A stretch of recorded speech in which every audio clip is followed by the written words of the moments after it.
Dostlar, necəsiniz? İnşallah yaxşısınız. Bu gün təzədən Brawl Stars'dayıq. Brawl Stars'dayıq nə zaman? Bu gün Brawl Pass'də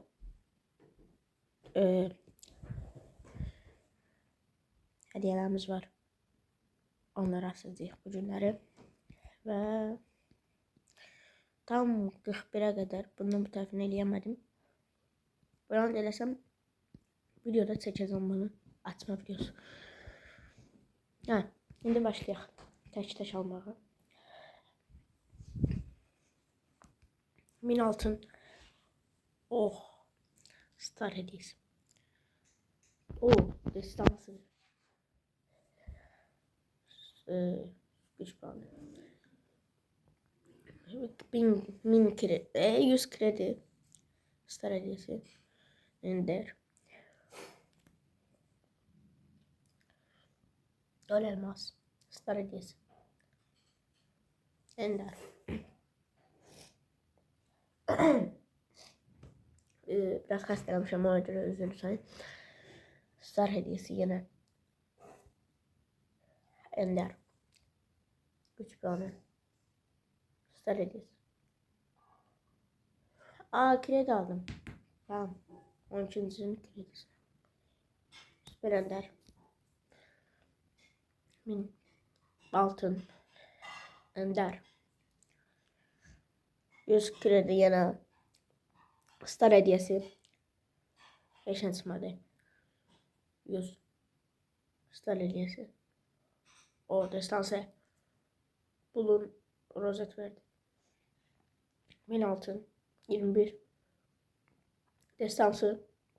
200 altın. Kredi. Süper Ender. Güç puanı 1000 300 elmas. Star hediyesi yine. Bir tane efsane bir yazsa süper olur. Güzelli. Sinirli rozet. Bir tane efsane versi çok süper olur da bunların arasında. 7215. O yine gizemli. 300 puanı.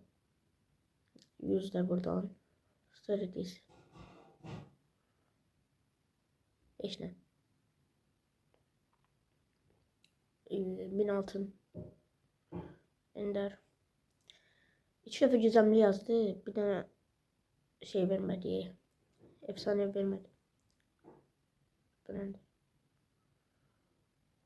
Elmas. Star hediyesi. Süper Ender verdi. Ve bu da ahırıncı. Toplam 800 A67